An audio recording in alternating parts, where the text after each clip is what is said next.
కోర్టులు మనుషుల విషయాల్లోనే కాదు, నోరు లేని మూగజీవాల విషయాల్లో కూడా మూగ ప్రేక్షకుడుగా కూర్చోవని చెప్పి సుప్రీం కోర్టు తీర్పునిచ్చింది, స్పష్టం చేసింది. ఇదంతా కూడా కేరళలోనే అత్యంత ఎత్తైన ఏనుగు గురించి ప్రస్తావిస్తూ సుప్రీంకోర్టు చేసిన వ్యాఖ్యలు అన్నమాట. కేరళలో చాలా ఎత్తైన ఏనుగు ఒకటి ఉంది, దాని పేరు రామన్ అన్నమాట. రామన్ కస్టడీ గురించి, రామన్ యొక్క ఓనర్షిప్ గురించి కోర్టులో ఎప్పటి నుంచో వివాదం ఉంది. అయితే రామన్ని ఏ విధమైన ఉత్సవాలకు కానీ కమర్షియల్ యూజ్కి కానీ వాడొద్దని చెప్పి కోర్టు ఎప్పుడో చెప్పింది.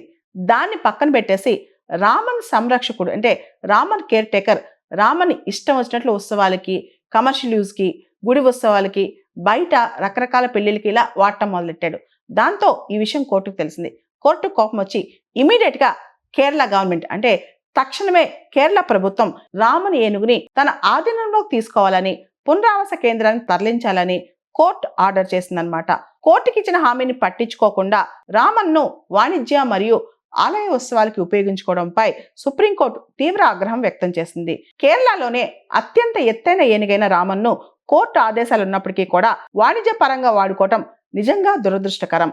కోర్టుకి ఇచ్చిన అండర్టేకింగ్ ను సైతం పక్కన పెట్టి ఇలా ప్రవర్తించడం సరికాదు. నోరులేని ప్రాణుల సంక్షేమం మాకు అత్యంత ప్రాధాన్యం కలిగిన అంశం. ఇలాంటి ఉల్లంఘనలు జరుగుతుంటే మేము కళ్ళు మూసుకుని కూర్చోలేమని చెప్పి సుప్రీంకోర్టు ధర్మాసనం వ్యాఖ్యానించింది. యాక్చువల్లీ ఈ రామన్ అనే ఏనుగు సంబంధించి ఓనర్షిప్ రైట్స్, యాజమాన్య హక్కుల గురించి గత కొంతకాలంగా జయకృష్ణ మీనన్ మరియు కృష్ణన్ కుట్టి అనే ఇద్దరి మధ్య వివాదం నడుస్తోంది. యాక్చువల్లీ ఈ ఏనుగు మాత అమృతానందమయ్యి మఠానికి చెందిందని ఒకరు వాదిస్తుంటే, మరో పక్క ఇది అమృతానందమయ్యి మఠానికి కాదని కృష్ణన్ కుట్టి అనే అతనే ఓనర్ అని చెప్పి ఇంకొక వ్యక్తి వాదిస్తున్నాడు అనమాట. దీనికి సంబంధించి ఈ విషయం తేలేంత వరకు ఏనుగుని కమర్షియల్ గా ఉత్సవాలకి వాడదని చెప్పి సుప్రీంకోర్టు చెప్పింది. దానికి సంబంధించి అండర్టేకింగ్ కూడా తీసుకుందనమాట. కానీ అవన్నీ పక్కన పెట్టేసి రామన్ను చావక్కాడ్లోని ఒక గుడి ఉత్సవానికి తరలించినట్లు సుప్రీంకోర్టు నిర్ధారించింది. ఈ నేపథ్యంలోనే రామన్ అనే ఈ ఏనుగు సంక్షేమానికే మొదటి ప్రాధాన్యత ఇస్తూ కోర్టు కీలక నిర్ణయం తీసుకుంది. రామన్ ఏనుగును కేరళ ప్రభుత్వం వెంటనే తన ఆధీనంలోకి తీసుకోవాలని, తగిన రెస్క్యూ లేదా పునరావాస కేంద్రంలో ఉంచాలని ఆదేశించింది.